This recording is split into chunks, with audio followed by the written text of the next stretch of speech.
ತನಿಖೆಯ ಸಂದರ್ಭದಲ್ಲಿ ವಶಪಡಿಸಿಕೊಂಡ ದಾಖಲೆಗಳನ್ನು ಆರೋಪಿಗಳಿಗೆ ನೀಡಲು ಸಂಸ್ಥೆ ನಿರಾಕರಿಸಿದರೆ ಬದುಕುವ ಮೂಲಭೂತ ಹಕ್ಕು ಮತ್ತು ವೈಯಕ್ತಿಕ ಸ್ವಾತಂತ್ರ್ಯವನ್ನು ಉಲ್ಲಂಘಿಸುವುದಲ್ಲವೇ ಎಂದು ಪ್ರಶ್ನಿಸಿ ಸುಪ್ರೀಂ ಕೋರ್ಟ್ ಇಂದು ಜಾರಿ ನಿರ್ದೇಶನಾಲಯಕ್ಕೆ ಕಠಿಣ ಪ್ರಶ್ನೆಗಳನ್ನು ಕೇಳಿದೆ. ನ್ಯಾಯಮೂರ್ತಿ ಎಎಸ್ ಓಕಾ, ನ್ಯಾಯಮೂರ್ತಿ ಎ ಅಮಾನುಲ್ಲಾ ಮತ್ತು ನ್ಯಾಯಮೂರ್ತಿ ಎಜಿ ಮಸೀಹಾ ಅವರ ಪೀಠವು ಅಕ್ರಮ ಹಣ ವರ್ಗಾವಣೆ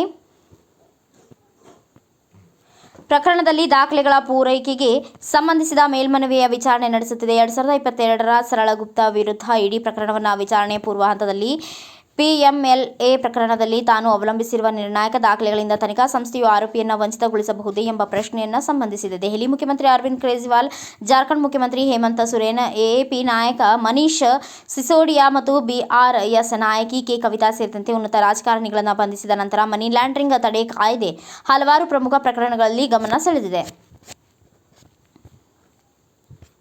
ಪ್ರಕರಣದ ತೀರ್ಪನ್ನು ನ್ಯಾಯಾಲಯ ಕಾಯ್ದಿರಿಸಿದೆ. ಭ್ರಷ್ಟಾಚಾರ ವಿರೋಧಿ ಕಾನೂನಿನ ಅಡಿಯಲ್ಲಿ ಕೇಂದ್ರ ಸಂಸ್ಥೆಗಳಿಂದ ಹಲವಾರು ಉನ್ನತ ಮಟ್ಟದ ವಿರೋಧ ಪಕ್ಷದ ನಾಯಕರನ್ನು ಬಂಧಿಸಿದ ನಂತರ ಪಿಎಂಎಲ್ಎ ಪದೇ ಪದೇ ವಿಚಾರಣೆಗೆ ಬಂದಿದೆ. ಕಳೆದ ತಿಂಗಳು ಅಕ್ರಮ ಹಣ ವರ್ಗಾವಣೆ ಪ್ರಕರಣದಲ್ಲಿ ಜಾರ್ಖಂಡ್ ಮುಖ್ಯಮಂತ್ರಿ ಹೇಮಂತ್ ಸೊರೇನ್ ಅವರ ಆಪ್ತ ಎಂದು ಹೇಳಲಾದ ಪ್ರೇಮ್ ಪ್ರಕಾಶ್ ಅವರಿಗೆ ಜಾಮೀನು ನೀಡುವಾಗ ನ್ಯಾಯಾಲಯವು ಇದನ್ನು ಗಮನಿಸಿತು. ಜಾಮೀನುಗಳಿಗೆ ಅವಳಿ ಷರತ್ತುಗಳನ್ನು ಉಲ್ಲೇಖಿಸಿರುವ ಪಿಎಂಎಲ್ಎ ಸೆಕ್ಷನ್ 45 ಪೀಠವು ಉಲ್ಲೇಖಿಸಿದೆ. ಆರೋಪಿಯು ಅಪರಾಧ ಮಾಡಿಲ್ಲ ಮತ್ತು ಜಾಮೀನಿನ ಮೇಲೆ ಯಾವುದೇ ಅಪರಾಧ ಮಾಡುವ ಸಾಧ್ಯತೆ ಇಲ್ಲ ಎಂಬ ಪ್ರಾಥಮಿಕ ತೃಪ್ತಿ ಇರಬೇಕು ಎಂದು ಹೇಳಿದೆ.